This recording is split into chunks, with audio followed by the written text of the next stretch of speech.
Hello and welcome to Big Dash Knows. Big Dash knows what? New York Giants football. Let's go. Last night was bad. Last night was real bad. And depending on when you're watching this, you might not know what I'm talking about. But last night that I'm referring to was the preseason game between the Jets and the Giants. It was bad. Bad on both sides too. Actually, not really. It was a bad game. It was a bad game to watch. The Jets did make more plays, especially in the first half. But overall, the game was not a good game to watch, and that's the worst part of it all. Like 2 years ago, all I wanted was the New York Giants to be watchable, and then 2022 happened, and we became watchable. You know, we made some plays. 2023 came and it was awful, horrible, and now we're sitting on 2024, and I really need to see what this year is going to be. Versus the Jets, I can't say none of the starters played, but you had JMS out there, you had Evan Neal out there, and Evan Neal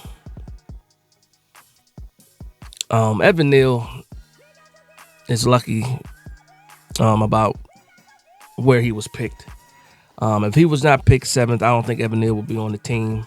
I know he's coming back off an injury, and you know what? Don't mind me. I don't need you to call me hot dog, hamburger flipper, or nothing like that. I'm just saying what I saw, and what I saw wasn't good. But it is what it is. Happy you're not injured, though. Happy you're not injured, because that would have been a whole nother story. But again, this video is not about that preseason game. This video is who makes the 53.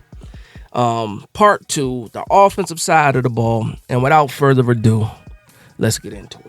I did do, you heard me, part 2. Part 1 was the defensive side. If you have not seen that video yet, go ahead and check that out. You can do that actually after this. There's no particular order. But this is going to be the offensive side of the ball. And I didn't mention special teams, because I pretty much don't think you need to mention special teams. But you got Jamie Gillen, Grams Gano, Casey Crater. There goes your special teams. And also, I did pick 25 people or 25 players on the defensive side. Didn't mean it to be even like this, so that means obviously it's going to be 25 guys for the offense. But let's go ahead and get into this. This is what you came here for. Let's go ahead and get into this. Starting with the quarterbacks. By default, the New York Giants, in my opinion, have to keep 3 quarterbacks. They have to do it. They have to keep 3 quarterbacks on the roster, because Drew Lock can't even throw anymore right now with that injury, the oblique and the hip. He can't throw certain routes, and you expect him to be ready in a week just in case the QB goes down. No.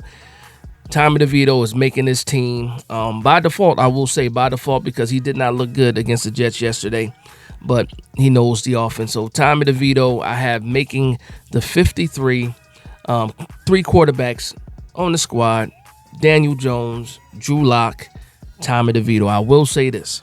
I'm keeping my eye on the waiver wire. I'm keeping my eye on free agency and what the New York Giants do as far as the quarterback position goes. We'll see what happens. But I'm looking at the Cleveland Browns QB room.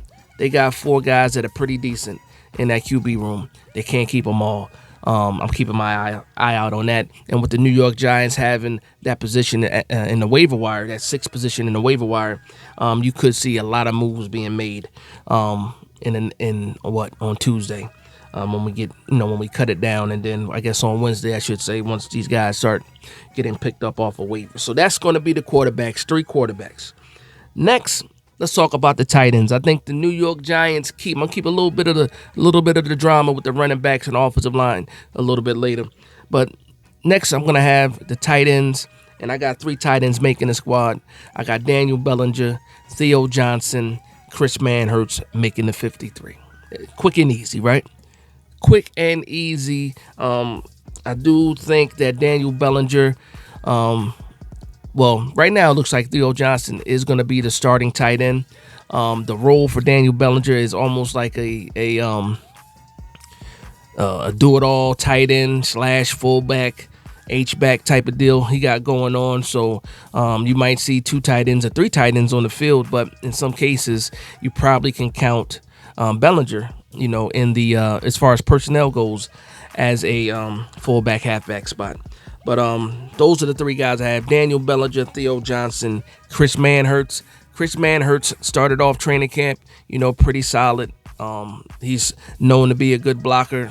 Couple preseason games did not look that good. The Texans game did not look that good, but he has a resume of being a good blocking type of tight end.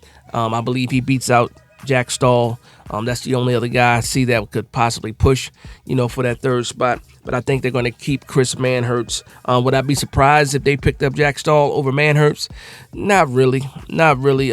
But I do like Chris Manhertz right now over Jack Stahl because of his blocking pedigree, and also he's from New York. Nah, not really, but I do like his blocking pedigree. So 3 tight ends make the squad: Daniel Bellinger, Theo Johnson, Chris Manhertz. Let's go to the running backs. Let's go to the running backs. And you guys, if you watch this, watch this channel before, you guys know how I feel about the running back room, the running back by committee. And that committee is 4 running backs. Do I need to name those 4 running backs? I don't think I really need to, but you know what?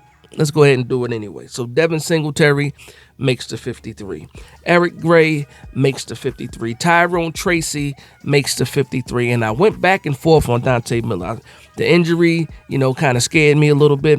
And then I watched the Jets game last night and I actually saw the way he ran pretty hard, in between the tackles. He was pushing the ball. He kept the legs pumping. Ball security. I like what I saw from Dante Miller. Could they be showcasing him, as far as, another team possibly wanting to trade for him or something like that? We'll see in the next couple of days. But right now I have 4 running backs making the 53. Dante Miller is the 4th running back, on that list. Let me know how you guys feel in the comments down below about Dante Miller making the 53. Next I'm going to talk about the wide receivers. So that was 4 running backs. 4 running backs, just so we understand, right? So now we see where we're at. Next, I have the wide receivers. When it comes to the wide receivers, I only have 6 wide receivers making the squad. And I know people are going to say, what about special teams? What about leave special teams for your corners, your linebackers, your safeties, your tight ends. That's what you do. Maybe some edge rushers that are lower on the depth chart. That's what you can fill. Outside of the returners, that's what you can fill. Your special teams with. So I'm not worried about special teams really when it comes to this wide receiver room. I have 6 wide receivers making the 53, and just 6. I only think 4 wide receivers actually really play, outside of the returner. But you do got your emergency guy. But I believe it's only going to be 4 wide receivers in the major rotation anyway. You got a lot of guys. You got a lot of guys that can play multiple spots on offense. You got guys that can play outside and inside. So I think that with the first 4 guys, you have that. So I don't think you need to go crazy when it comes to the wide receivers as far as adding people on the backside of the depth chart. But first, Malik Neighbors, awesome rookie. I expect him to have a big rookie season as long as we can get that man the ball. As long as he gets the targets, I believe he will have the kind of year that a lot of Giants fans are expecting. Not even Giants fans, that a lot of fans, period, football watchers, NFL watchers, I think if he gets the targets, he'll have the production. Next, Darius Slayton makes the 53. Of course, he's been disrespected because of his views and the way he stands up for his quarterback, and it is what it is. I like Darius Slayton. I'm not going to, what's the word I'm looking for? I'm not going to downplay what Darius Slayton has done. He has been Old Faithful. He's been relevant in this New York Giants offense, and I'm curious to see how he does with a true number 1 wide receiver next to him. We'll see how Darius Slayton does, in this offense now. Third, Wan'Dale Robinson. Quiet preseason. I think we're going to get a heavy dose of Wan'Dale Robinson week 1 because we have not really seen him in the preseason. But I think because of what he brings to the table, the gadget guy, we're going to see Wan'Dale Robinson a lot. Moving forward when the season starts. Jalen Hyatt is wide receiver 4. You know what it is. Hyatt is open. Hyatt can get open. Hyde needs to get a little bit stronger. He already knows that. He is a hard worker, and I believe he'll do just that. But I think that Jalen Hyde is going to have some explosive plays, especially in the role that he's going to be in. I have him as wide receiver 4 right now. He is wide receiver 4, but he should get a lot of reps. He should be in that rotation, and we're going to see Jalen Hyde a lot. Next, and this is where, this is the only spot, I guess, that you can say was up for grabs, really, and a lot of guys were fighting for this spot, and that's wide receiver 5, and I have it as Isaiah Hodgins right now. Some people will say Allen Robinson. I'm not going to argue against that. Some people might say Miles Boykin. I'm not going to argue over that either. The next spot is going to be who I think the kick returner, punt returner is going to be. But I think Isaiah Hodgins has a connection with Daniel Jones. I believe that if we needed him to come in the pinch, he has that chemistry already with Daniel Jones. And I think Daniel Jones is comfortable throwing to him. So I do like Isaiah Hodgins making the squad over Allen Robinson. But we'll see what happens. And then lastly, it's going to be Isaiah McKenzie, and that's just because Gunnar Olszewski is hurt. He's hurt. He might start on the IR. He might start on the PUP. I don't know. But I got Isaiah McKenzie over Gunnar Olszewski right now. I'm not as comfortable with Isaiah McKenzie, fielding the ball. We've seen it already in the preseason, him muff a few. Ball security might be an issue. But I think he does give you more when you're talking about the offense. But again, I don't expect these guys getting a lot of run when it comes to the offense. But Isaiah McKenzie right now over Gunnar Olszewski because of the injury. And that's going to wrap up the wide receiver spot. So this is a recap for the wide receivers: Malik Neighbors, Darius Slayton, Wan'Dale Robinson, Jalen Hyde, Isaiah Hodgins, and Isaiah McKenzie right now. Okay. So let's get into the offensive line. Let's get into this offensive line, and man, let me tell you something. It's been a roller coaster ride as far as the offensive line goes for me this offseason. I like the free agency pickups. Definitely liked us getting Jermaine Illuminor. I felt good, the first week of preseason. I felt good second week of preseason when it came to the edges and stuff like that. And now I'm just trying to figure out exactly who's going to be where week 1. Who is going to be where week 1? If everybody's healthy, I got an idea, but I don't know if everybody is healthy and how healthy people are going to be. But without further ado, let's get into this offensive line. And right now, I'm going to tell you, you've probably been doing the math. Maybe not. I only have 9 offensive linemen making the 53. Only 9. I do have a few guys that I think will absolutely make it through waivers and make it to the practice squad. But right now, I only have 9 offensive linemen making the 53. And this is one of those positional groups that you might see them attack as far as the waiver wire goes. I have the cornerback being a waiver wire thing, offensive line being a waiver wire thing, possibly linebacker being a waiver wire thing. But yeah, and also defensive tackle being a waiver wire thing. But we'll see what happens, once we get to Tuesday. But without further ado, let's get into this offensive line. I do have Andrew Thomas, quick and easy. Jermaine Illuminor, quick and easy. John Runyon, Greg Van Roten, John Michael Schmitz. I have those 5 guys as starters. If everybody is healthy, those 5 guys will be the starters. And that group has not had any snaps together. As a whole, they have not had any snaps together, and that terrifies me. You haven't had JMS and John Runyon next to each other in the preseason. And that part sucks for me. So let's talk about the reserves when it comes to the offensive line. I'm going to get this out of the way right now. Evan Neal makes the 53. Mostly because of where he was drafted, not because of his play and also because of the injuries and this, that, and the other. Availability is a question mark. Overall skill, a question mark. Had a little bit of hope this week. Saw a couple of good reps against the Jets.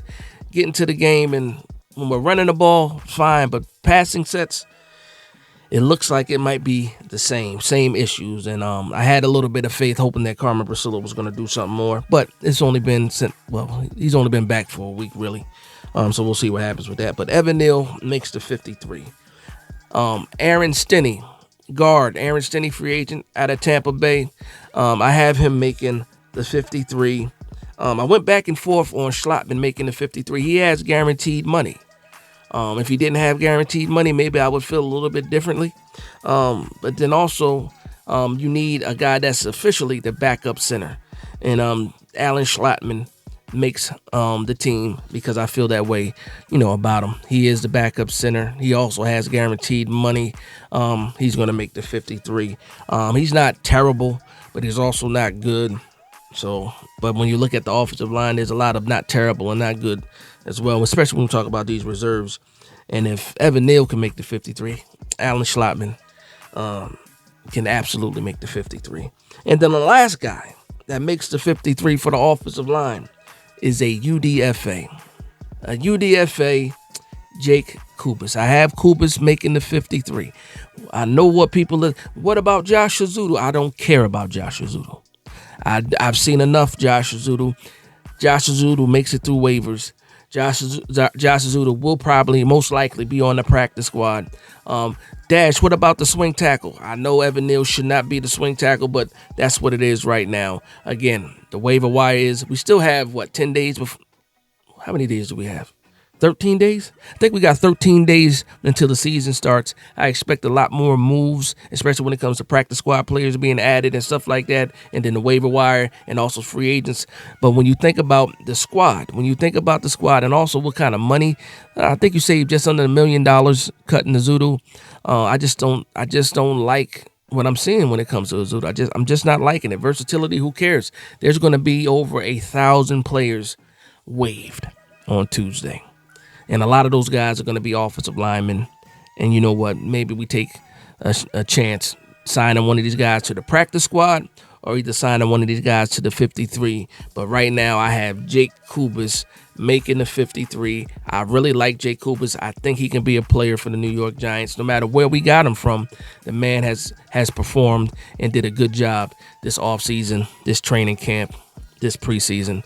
And yeah, Jake Kubas makes the squad. So that's going to be the video, man. Let me know what you guys think about the 53. Let me know what you guys, let me know if you guys agree, disagree, if you hate it, if you love it. Let me know in the comment section down below. But that's going to be it, man. That's going to be it, man. I'm curious to see what you guys got to say.